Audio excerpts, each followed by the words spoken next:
بسم اللہ الرحمن الرحیم۔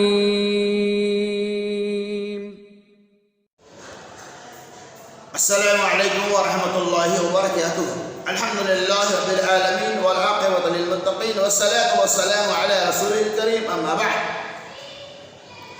عن ابی ہریرہ رضی اللہ عنہ قال قال رسول اللہ صلی اللہ علیہ وسلم انه من لم يسأل الله بغضب عليه، رواه الترمذی۔ حضرت ابو ہریرہ رضی اللہ تعالی عنہ کہتے ہیں رسول اللہ صلی اللہ علیہ وسلم نے ارشاد فرمایا من لم يسأل اللہ، جو لوگ اللہ تبارک انه من لم يسأل اللہ، بے شک جو لوگ اللہ تبارک و تعالی کا سوال نہیں کرتا، بغضب علیہ، ایسے لوگوں کے اوپر اللہ رب العالمین کی ناراضی، ایسے لوگوں سے اللہ تبارک و تعالی ناراض ہوتا ہے۔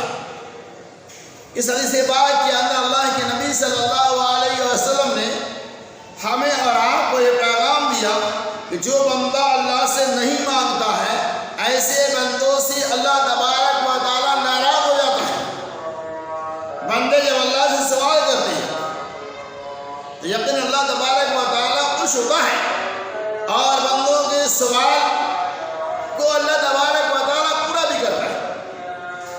لیکن بندوں میں بہت سارے بندے ایسے ہیں جو اللہ تبارک و تعالی سے مانگنے کو پسند نہیں کرتا، اسی لیے اللہ کے نبی صلی اللہ علیہ وسلم کہ جو اللہ سے نہیں مانگتا اللہ اس سے ناراض ہوتا ہے۔ دوسری روایت اللہ کے نبی صلی اللہ علیہ وسلم نے ارشاد فرمایا وَإِذَا وَاسْأَلِ اللَّهَ، جب تم مدد چاہو تو اللہ سے مانگو، وَإِذَا سَأَلْتَ وَاسْأَلِ اللَّهَ، اور جب تم سوال کرو تو اللہ سے سوال کرو، یعنی جب بھی مانگنا ہو تو اللہ سے مانگو، جب بھی سوال کرنا ہو تو اللہ سے سوال کرو، وَإِذَا فَاسْتَعِنْ بِاللَّهِ، اور جب مدد چاہنا ہو تو اللہ سے مدد مانگو۔ یہاں تک کہ اللہ کے رسول صلی اللہ علیہ وسلم نے اگر جوتی کا تسمہ بھی ٹوٹ جائے تو وہ بھی تم اللہ تبارک و تعالیٰ سے مانگو۔ اس حدیث پاک سے یہ پتہ چلا کہ ہمیں اپنی محتاجی کا اظہار، اپنی بے بسی کی شکایت، اپنی غریبی کی شکایت، اپنی مفلسی اور پریشانی کی شکایتیں اللہ تبارک و تعالیٰ کے سامنے رکھنا چاہیے، اور جو کچھ ہمیں مانگنا ہو اللہ سے مانگو۔ یقیناً اللہ تبارک و تعالیٰ ہماری مانگ کو پورا کرنے والا ہے۔ اللہ رب العالمین ہماری فریاد کو سننے والا ہے۔ بندوں سے ایک بار، دو بار، تین بار، چار بار، پانچ بار مانگیں گے، چھٹے بار جب مانگیں گے تو وہ بندہ ناراض ہوگا، وہ آپ کو دھتکار دے گا، نہیں دے گا آپ کو، وہ تو بار بار ہی ہم سے مانگنے آتا ہے۔ لیکن آپ اللہ سے 10 بار نہیں 1000 بار مانگو، پوری زندگی مانگو اللہ سے، اللہ تبارک و تعالیٰ تمہیں دھتکارے گا نہیں۔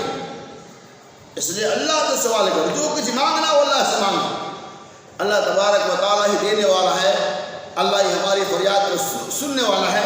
یقیناً دل کی گہرائی اور گہرائی سے رب سے مانگو، رب تمہارے سوال کو دیر یا سویر ضرور سنے گا، اور جو کچھ تم اللہ سے مانگتے ہو اللہ تمہاری مانگ کو پورا کرے گا۔ بسا اوقات جو چیز ہم اللہ سے مانگتے وہ اللہ میں نہیں دیتا ہے، لیکن اس کے بدلے میں اللہ تعالیٰ اسی نعمتیں ہمیں عطا فرماتا ہے جس کا ہمیں احساس نہیں ہوتا۔ خلاصہ یہ ہے کہ اللہ سے مانگو، اللہ تبارک و تعالیٰ ناراض نہیں ہوگا۔ اللہ کے بندوں سے مانگو، بندہ ناراض ہو جائے گا۔ رب ہے، وہ ساری کائنات کو کھلانے اور پلانے والا ہے، ساری کائنات کے سوالوں کو پورا کرنے والا ہے۔ اس لیے محمد رسول اللہ صلی اللہ علیہ وسلم نے ارشاد فرمایا جو بندہ اللہ سے نہیں مانگتا ایسا اللہ تعالیٰ ایسے بندوں سے ناراض ہو جاتا ہے۔ اللہ تبارک و تعالیٰ ہمیں ہمیشہ صرف اور صرف اللہ سے ہی سوال کرنے کی توفیق عطا فرمائے۔